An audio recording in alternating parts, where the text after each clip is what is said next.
Let me ask you something. Have you ever waited patiently, hopefully for months, only to find out she gave herself to someone else within hours of meeting him? It stings, doesn't it? You start questioning everything. Wasn't I respectful? Didn't I show I cared? Wasn't I doing everything right? But here's the truth no one ever told you. It was never about time. It was never about values or boundaries or how good of a man you were. It was about how she felt the moment she met you. See, rejection isn't always a reflection of your worth. More often, it's a reflection of what your energy silently broadcasted. She didn't need weeks to decide. She didn't need conversations, flowers, or deep soul talks. She felt you in seconds. And in those first 10 seconds, something either stirred inside her or didn't. You didn't lose because you lacked value. You lost because you were predictable, easy to read, no mystery, no spark, no edge. We live in a world that tells men, be open, be kind, prove yourself. But women don't respond to proof. They respond to presence. And presence isn't loud. It's not desperate. It doesn't ask to be validated. It just is. Still.calm. Unapologetically rooted. So no, this isn't her fault. This is life giving you a signal. A wake-up call. If you want to be seen differently, you have to be different. You have to change what you radiate. Energy speaks louder than words. And if your energy tells her, I need you to see me, she'll walk away. But if your energy says, I see myself, she just might stop and wonder, who is he, really? So stop asking, why didn't she choose me? And start asking, what did I silently tell her before I even said a word? You might think attraction takes time. A few dinner dates, some deep conversations under the stars. But here's the truth. No one ever told you. She's already decided what you are before you even open your mouth. Not consciously, not logically, but instinctively. Because women don't analyze the way we do. They feel. And those feelings move fast in the first few seconds of meeting you. She puts you in one of three boxes. Box 1, the man who excites her. He's raw energy, bold, unfiltered. He doesn't try to be liked. He makes her feel something real, something primal. Box 2, the stable guy, predictable, safe, the one she tells her parents about, but never fantasizes about. Box 3, the friend, sweet, harmless, always there, but never in her bed. And here's the catch. Most men never figure out. Once you're in a box, you don't get to climb out. You can't work your way up by being more generous, more available, or more patient, because it's not about what you do. It's about what you signal. Your energy, your presence, your edure. Your lack of it speaks louder than any gift, any compliment, any late night talk. You thought effort would win her over. But in her world, effort doesn't move the needle. Impact does. Why the guy who barely tried ended up with her while you sat there wondering what went wrong. And no, this isn't a game you're supposed to play. It's a truth you're supposed to recognize. Because once you understand that she doesn't decide with her mind, but with her body's first response, you stop trying to impress him, start learning how to resonate. So ask yourself, what category have you been landing in? And more importantly, why? Every man she meets falls into one of three roles. Not because she's shallow, but because she's wired to feel. And feeling doesn't wait. It categorizes fast, instinctively, emotionally, silently. Let's break it down. First, there's the wild card. He's unpredictable. He doesn't play it safe. He teases, not to get attention, but to stir something in her. He walks into a room, and she doesn't just see him, she feels him. Not with her eyes, but with her spine. He makes her heart race before her brain can catch up. He doesn't try to impress. He doesn't need validation. And that's exactly what makes him dangerous, okay, and deeply desired. Then there's the stable one. He's reliable, thoughtful, respectful. He brings peace. He brings structure. And for a while, she may imagine building a life with him, but never a night she can't forget. He makes sense on paper, but her body doesn't write poetry for men who make sense. There's no urgency, no hunger, no fire. Finally, there's the emotional support, the listener, the helper, the man who always shows up, always texts back, always waits. She cries in his arms, then runs into someone else's bed. He confuses kindness for chemistry, okay? And she thanks him for being such a good friend while giving herself to someone who never even tried. The painful part, many men don't realize which role they've been cast in until it's too late, okay? And worse, and believe they can change their role by trying harder. But attraction doesn't reward effort. It responds to energy. So I'll ask you something honest. When she thinks of you, does her pulse rise or does her guard drop? Does she crave you or does she just feel safe around you? Because there's a difference. The difference makes all the difference. Let's be honest, desire doesn't wait. It doesn't schedule itself around good behavior. It doesn't ask if you're kind, thoughtful, or emotionally available. It just shows up fast, irrational, and electric. If she feels it, she moves. If she doesn't, no amount of patience, compliments, or heartfelt messages will change that. This is where most good men get stuck. You were present. You listened. You showed her you cared. And yet, nothing happened. No spark, no escalation, just a gentle thank you and a warm, empty smile. You were safe, but safety without desire. That's comfort, not craving. And here's the part no one warns you about. You didn't fail because you weren't good enough. You failed because her instincts never woke up around you. Desire isn't built like trust. It's not something that grows slowly over time. It's not a reward for being nice or consistent. It's a flash of surge. It happens early. It's born in the tension, the unknown. Teen, the moment she feels something and doesn't know why.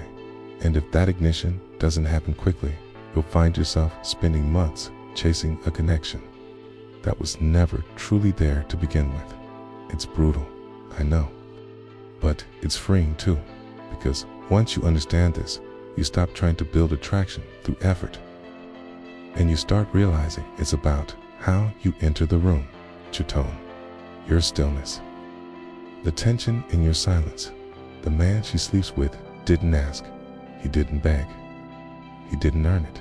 He just existed in a way that moved something inside her body, not her brain. So ask yourself, when you walk into a room, do you stir her logic or do you wake her instincts? That's the line between being remembered and being wanted. Let's clear something up.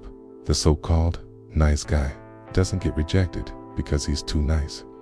He gets rejected because he's too predictable, too available, too eager to be chosen. You know the type. Like, he compliments her before she says a word, buys gifts she never asked for, texts twice when she didn't even reply once, and then he wonders why she pulls away, why she says, "You're sweet, but I'm just not feeling it." Here's the harsh truth. Kindness with an agenda isn't kindness. It's pressure in disguise. When your good behavior is just a tool to earn her affection, she feels it not as generosity, but as a quiet demand. She's not rejecting your goodness. She's rejecting the weight of expectation behind it. You didn't get used. You volunteered. You offered more than she asked for, more than she earned, and more than she could reciprocate. And when she didn't return it, you called her cold. But the truth is, you were never just being nice. You were hoping. You were waiting. Okay. You were quietly begging to be seen. That's not love. That's emotional bartering. And it leaves you feeling resentful, confused, and invisible. Look, I'm not saying stop being kind, but stop giving your time, your effort, your soul, to someone who never reached for it. Kindness should be your nature, not your currency. Oh, if you're sitting there wondering, why didn't she choose me? I treated her better than anyone. Ask yourself this: was your kindness a gift, or was it a transaction she never agreed to? Because in the end, she didn't reject you. She just felt you needed her too much, and no woman wants to feel like someone's emotional oxygen. Let's talk about something most men misunderstand. What actually makes a woman choose one man over another? It's not money, it's not height. It's not even the perfectly worded text message you rewrote 3 times before hitting send. It's the feeling you leave behind. See, women don't make attraction decisions like we do. They don't study your resume. They don't tally your achievements. They tune into your presence and the ones who leave a mark. They don't always have more. They just carry something. You can't fake mystery, emotional tension, stillness. You know the kind of man I'm talking about. He walks in without saying much, but somehow everyone notices. He doesn't rush to explain himself. He doesn't chase approval. He doesn't need to prove he's valuable because he already knows he is. And that unsettles her, because what she can't easily read, she can't easily forget. It's that friction, the pause between words. Okay. The way he holds eye contact, the way he moves like he has nothing to prove. That creates curiosity, and curiosity is powerful. It makes her wonder, who is this guy really? And once you've got her wondering, you bypass her logic and tap directly into her instinct. Meanwhile, you might be doing everything right, sending the right emojis, following up, being polite, predictable, and completely forgettable, because logic doesn't fuel attraction, tension does. And tension can't be faked with effort. It's born from knowing who you are, never needing to explain it. So here's the question: are you trying to impress her brain? Or are you moving in a way that lingers in her body? Because what she remembers, what truly pulls her in, is not what you say, but how you make her feel when you say nothing at all. Here's something that might sting little if she's not drawn to you already. No amount of texting, gifts, or compliments is going to change that. I know, it sounds unfair. You're thinking, but I'm showing effort. I'm being generous by making her feel valued. But here's the truth: generosity doesn't create attraction. It only amplifies what's already there. If there's no spark, no initial pull, your kindness becomes background noise, or worse, it feels like a trade. When you compliment too soon, it doesn't feel charming, it feels forced. When you pay too early, you become a provider, not a passion. When you text nonstop, you make her the center of your life without her ever asking for that position. And once that happens, something subtle shifts inside her. She stops being curious. She stops wondering who you are, because now you're fully visible, fully predictable, fully safe. And safe without spark is the death of desire. Here's what most guys don't understand: women aren't pulled in by logic, pulled in by energy, tension, risk. The man who gets her attention is rarely the one who does the most. He's the one who leaves something unspoken, a pause, a silence, a sense of stillness that says, I don't need to win you over. I'm already complete. And that mystery, that unpredictability, that's what keeps her thinking about you when you're not around. So if you're pouring effort into someone who hasn't even leaned in yet, stop. You're not being noble, you're being calculated. And calculation kills chemistry. You don't need to prove your worth. You need to become the kind of man whose presence says more than words ever could. Because when you stop chasing him, start embodying, you stop being an option and start being a force. Let's rethink flirting for a second, because it's not about clever lines or trying to be funny. It's not about showing off charm or memorizing tricks from some dating guru. Flirting real, flirting is energy. It's the quiet confidence that says, I'm good whether you choose me or not. It's not loud, it's not rushed, not desperate for a reaction. This is what I call stoic seduction, the art of being fully present without needing anything in return. Picture this. You're in a conversation with a woman. Most guys, they lean forward. They talk fast. They try to fill every silence with validation. But the man who gets remembered, he leans back. He speaks slowly. He watches. He listens. He leaves room for her curiosity to breathe. He doesn't chase her attention. He creates tension. A glance, a pause, a half smile, a silence that lingers just long enough to make her wonder, what is he thinking? You see, mystery is oxygen to desire, and the less you reveal, the more her mind begins to wander, to imagine, to anticipate, to feel. Most men try to sell their value. They pitch themselves like a resume, but stoic seduction, it doesn't pitch, okay? It doesn't persuade, okay? It invites her into a space she can't quite define, and that's what hooks her, because desire isn't born from clarity. It's born from curiosity. So if she leans in, respond with warmth. If she steps back, don't chase disappear without drama.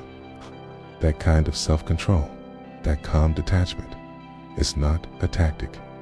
It's a presence. And presence is magnetic. You're not here to perform. You're here to be. And when you become a mystery she can't solve, you become a man she can't stop thinking about.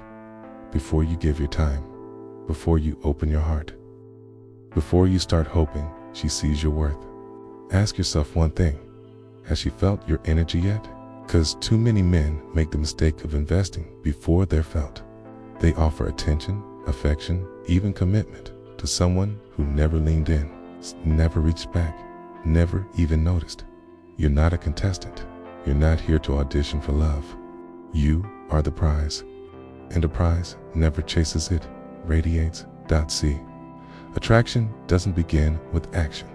It begins with presence. It's not about what you say. It's about how you carry yourself before you say anything at all. There's a reason. The quiet guy in the room often draws the most attention. It's not because he's trying. It's because he's still composed, rooted in something deeper than approval. That's the energy that reaches her before your words ever do. And if your energy screams, please choose me, you've already lost the moment. The men who move women, they don't beg, they don't push, they don't over-explain. They exist with a kind of gravity, an effortless pull that says, I'm already full. I don't need you to complete me. In that stillness, it's that calm, unbothered confidence. It shakes something loose inside her. So if she didn't choose you, don't take it as rejection. Take it as feedback. It wasn't your looks. It wasn't your words. It was your frequency. It didn't reach her. Change that, not by becoming louder, flashier, or more impressive, but by becoming undeniably centered. When your energy shifts, so does her response, not because you chased harder, but because this time she felt you before she even understood why. So here's where it all comes together. You spent enough of your life trying to prove something, trying to win over women who already made up their minds about you, trying to be seen, trying to be picked. But you're not here to be chosen. You're here to become. This is your wake-up call. It's time to stop chasing the ones who've already put you in a box. The ones who didn't feel you the first time and won't feel you the 10th. Because this isn't about fixing what went wrong. It's about realizing who you were when she met you and deciding who you're going to become now. Let go of the need to impress. Let go of the fantasy that one day she'll see your worth. That day won't come unless you become the kind of man who no longer needs to be seen. Women don't choose with their logic. They choose with their nervous system, with the feeling that rises inside them before they even understand why. So you have two options. You either spark something in her, or you disappear into the background of her memory. It's not cruel, it's nature. And the good news, you're not powerless in this, because the energy you give off, the presence you build, that's yours to shape. You want to be unforgettable. Don't perform. Don't push. Radiate. Become so grounded, so centered, so silently sure of who you are, that even in silence, you are felt. That's how you stop being an option. That's how you become a presence.